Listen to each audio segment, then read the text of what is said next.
এবার আইনি জটিলতায় অভিনেতা পরমব্রত এবং স্বস্তিকা মুখোপাধ্যায়। জানা যাচ্ছে 2021 সালের বিধানসভা নির্বাচনের ফলাফল ঘোষণার দিন সামাজিক যোগাযোগ মাধ্যমে করা পোস্টের ভিত্তিতে এবার আইনি জটিলতায় টলিউড অভিনেতা পরমব্রত চট্টোপাধ্যায় ও অভিনেত্রী স্বস্তিকা মুখোপাধ্যায়।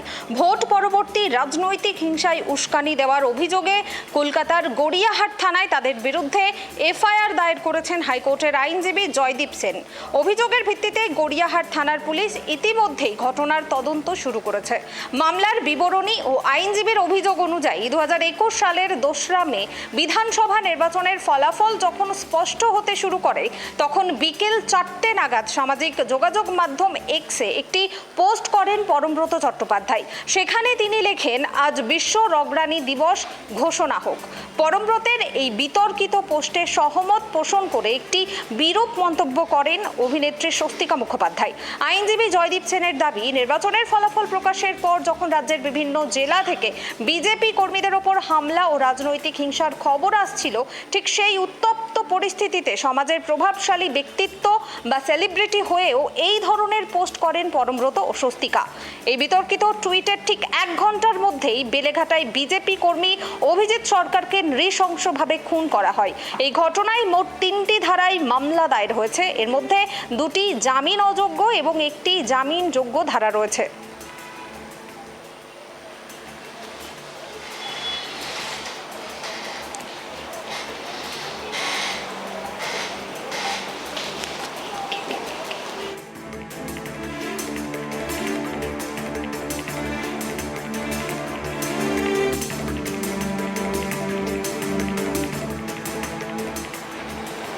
এ বিষয়ে আমরা কথা বলবো। এই মুহূর্তে আমার সঙ্গে টেলিফোন লাইনে রয়েছেন রাজনৈতিক বিশ্লেষক সৌমেন চক্রবর্তী।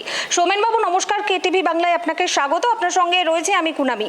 ভোট পরবর্তী রাজনৈতিক হিংসায় উস্কানি দেওয়ার অভিযোগে কলকাতার গড়িয়াহাট থানায় অভিনেতা পরমব্রত চট্টোপাধ্যায় ও অভিনেত্রী স্বস্তিকা মুখোপাধ্যায়ের বিরুদ্ধে এফআইআর দায়ের করা হয়েছে। কি বলবেন এ বিষয়ে আপনি?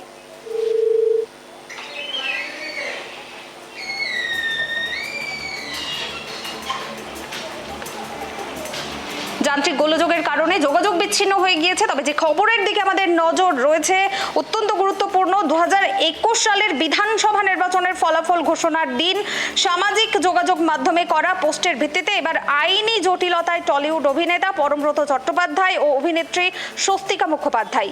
ভোট পরবর্তী রাজনৈতিক হিংসায় উস্কানি দেওয়ার অভিযোগে কলকাতার গড়িয়াহাট থানায় তাদের বিরুদ্ধে এফআইআর দায়ের করেছেন হাইকোর্টের আইনজীবী জয়দীপ সেন।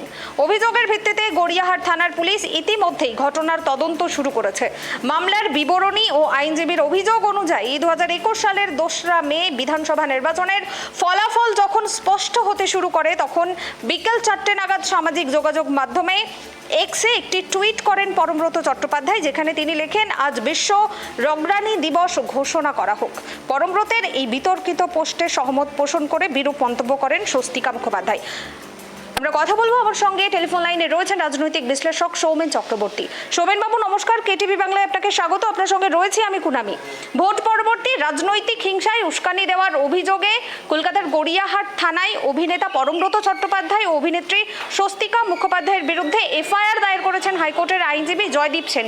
কি বলবেন এই ঘটনার বিষয়ে আপনি? না, এটা নতুনত্ব কিছু নয়। ব্যাপারটা হচ্ছে যে এখানে সেলিব্রিটি হলে যে তারা আইনের ক্ষেত্রে বা যে কোনো অপরাধের ক্ষেত্রে বিশাল প্রিভিলেজ পাবে, এই ধরনের একটা বলা যায় যে একটা ট্র্যাডিশন আমাদের মধ্যে চলে এসেছিল। ট্র্যাডিশন বলতে ভুল, যে 15 বছরে একটা অভ্যাস এবং বদ অভ্যাসে পরিণত হয়েছিল।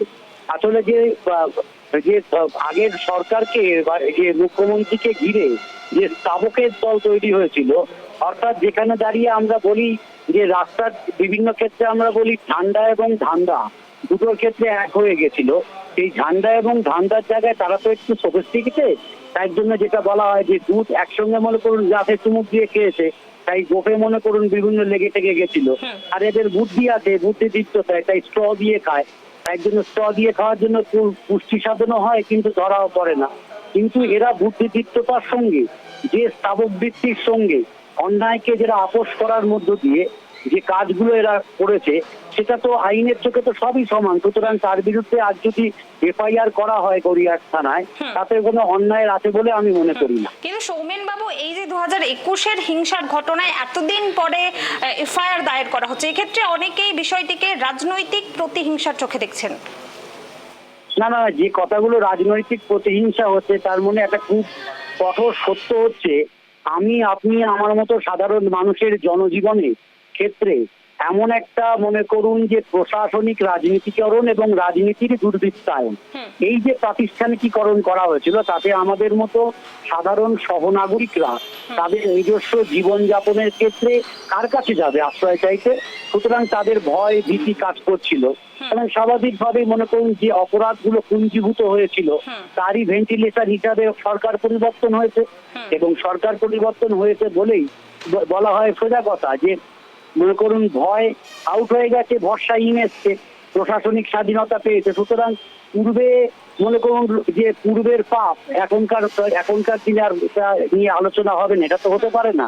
তারা এক সময় দাঁড়িয়ে রত্নাকর দস্যুবৃত্তি করেছে আর রাতারাতি এখন কয়েকদিনের মধ্যে বাল্মীকি মুনি হয়ে যাবে, সেটা তো হতে পারে না। না, বেশ বেশ, ধন্যবাদ সৌমেন বাবু।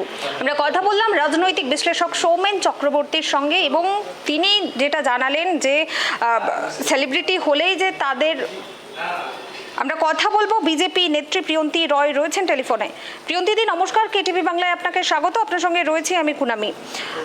অভিনেতা পরমব্রত চট্টোপাধ্যায় ও অভিনেত্রী স্বস্তিকা মুখোপাধ্যায়ের বিরুদ্ধে ভোট পরবর্তী রাজনৈতিক হিংসায় উস্কানি দেওয়ার অভিযোগে তাদের বিরুদ্ধে এফআইআর দায়ের করা হয়েছে, কি বলবেন এ বিষয়ে আপনি? এটা সম্পূর্ণ চলচ্চিত্র জগতের বিষয় এখন আর থাকছে না, কারণ তারা যে বিভিন্ন জায়গায় রাজনৈতিক রং লাগিয়ে বিভিন্ন রকমের রাজনৈতিক মঞ্চে দাঁড়িয়ে বিভিন্ন রকমের মন্তব্য রেখেছেন সেটা সোশ্যাল মিডিয়ায় সংবাদ মাধ্যমে আমরা বারবার দেখেছি। সুতরাং এফআইআর বা অভিযোগ হওয়াটা খুবই স্বাভাবিক এবং তার ভিত্তিতে আইনি পদক্ষেপ যা যা করা দরকার সেটা করা দরকার আছে। কিন্তু এই যে এক শ্রেণীর মানুষ নিজেদেরকে জনৈকা পরিচয়ে বিভিন্ন জায়গায় রাজনৈতিক রং লাগিয়ে মানুষের মধ্যে ভালোবাসা শুভেচ্ছা না জানিয়ে মানুষকে উস্কে দিয়েছে, এটা চরম সত্যি। সুতরাং তার জন্য যদি অভিযোগ হয়, আইনি ব্যবস্থা হয়, হোক, তাতে আমাদের আপত্তি কোথায়? কিন্তু এই জিনিসগুলো বন্ধ হওয়া দরকার। এই জনৈকাদের অভিনেতাদেরকে রাজনৈতিক রং লাগিয়ে দেওয়া, টেনে আনা, প্রভাব খাটানো, তাদেরকে ব্যবহার করা, তাদের শিল্প জগৎকে ব্যবহার করা, বাংলা সংস্কৃতিকে নষ্ট করা, শিল্পকে নষ্ট করা, অভিনয়কে নষ্ট করা, এটা তো বিগত 15 বছর ধরে চলেছে। এক শ্রেণীর মানুষ, এক ধরনের রাজনৈতিক দল, তারা এই অভিনেতাদের ব্যবহার করেছে আর তার দ্বারা এরা প্রভাবিত হয়ে বিভিন্ন রকম ভাবে লাভজনক হয়ে এই কাজগুলো করেছে। কিন্তু যদি এগুলো হয়ে থাকে তাহলে হোক, যথাযোগ্যভাবে হোক। বেশ বেশ, ধন্যবাদ প্রিয়ন্তীদি। আমরা কথা বললাম বিজেপি মুখপাত্র প্রিয়ন্তী রায়ের সঙ্গে এবং তিনি বললেন 15 বছর ধরে এই সমস্ত কিছু হয়ে এসেছে, এবার বন্ধ হোক এবং সাধারণ মানুষ কিন্তু এতে অনেক প্রভাবিত হয়েছেন বলেই হিংসা বেড়ে গিয়েছে এই 15 বছর ধরে, এমনটাই কিন্তু তিনি জানালেন। অর্থাৎ 2021 সালের বিধানসভা নির্বাচনের ফলাফল ঘোষণার দিন সামাজিক যোগাযোগ মাধ্যমে একটি পোস্টের ভিত্তিতে এবার আইনি জটিলতায় অভিনেতা পরমব্রত চট্টোপাধ্যায় ও অভিনেত্রী স্বস্তিকা মুখোপাধ্যায়, এই ঘটনাকে ঘিরে রাজনৈতিক জল্পনা তুঙ্গে। একদিকে যেমন বিজেপির পক্ষ থেকে বলা হচ্ছে এটা স্বাভাবিক, কারণ সেলিব্রিটি হলেই যে কোনো রকমের কোনো ধরনের এই ধরনের মন্তব্য করা যায় না, সেটা কেউ যদি এই ধরনের মন্তব্য করে তাহলে কড়া পদক্ষেপ গ্রহণ করা হবে। অন্যদিকে তৃণমূলের পক্ষ থেকে কিন্তু এই ঘটনাকে রাজনৈতিক প্রতিহিংসা রূপেই দেখা হচ্ছে। এ বিষয়ে আমরা কথা বলবো। এই মুহূর্তে টেলিফোন লাইনে রয়েছেন তৃণমূল নেতা দেবব্রত রয়। দেবব্রত বাবু নমস্কার, কেটিভি বাংলায় আপনাকে স্বাগত। আপনার সঙ্গে রয়েছি আমি কুনামি। 2021 সালের বিধানসভা নির্বাচনের ফলাফল ঘোষণার দিন একটি পোস্ট করেছিলেন অভিনেতা পরমব্রত চট্টোপাধ্যায় এবং অভিনেত্রী স্বস্তিকা মুখোপাধ্যায়, আর সেই নিয়েই এবার তাদের বিরুদ্ধে এফআইআর দায়ের করা হয়েছে, কি বলবেন আপনি? দেখুন, এটা তো প্রতিহিংসামূলক রাজনীতির একটা নমুনা তো আমরা দেখতেই পাচ্ছি। দেখুন, আপনার ক্ষেত্রে যদি হয় সেটা উস্কানিমূলক, সেটা আমার ক্ষেত্রেও হবে কিংবা যে কোনো লোকের ক্ষেত্রেও হবে। আমরাও দেখেছি সরাসরি মঞ্চ থেকে ওখানে বলা আছে উল্টো করে ঝোলানো হবে কিংবা পেটানো হবে। বিভিন্ন নেতা নেত্রী বিভিন্ন রকমের কথা বলেছেন, আমরা 2021-এও দেখেছি। এখানে বলেছিল মাটির নিচে পুঁতে দেওয়া হবে, অনাথ করে শ্মশানে পাঠিয়ে দেওয়া হবে। এবং যে কোনো রাজনৈতিক দলের প্রচারে এই ধরনের কথাবার্তা আসা উচিত না। যদি একদিকে ভুল হয় উল্টো দিকেও সেটা ভুল। কিন্তু আমরা দেখলাম উদ্দেশ্য প্রণোদিত ভাবে একটা রাজনৈতিক দল তারা ক্ষমতায় আসার পর থেকে এই ধরনের প্রতিহিংসামূলক আচরণ করছে। গণতন্ত্র তো আগেই গলা টিপে গণতন্ত্রকে হত্যা করেছে, এখন সরকারি কর্মচারীরাও তারা যদি কোনো আন্দোলন করতে চান তাদের অনুমতি নিতে হবে।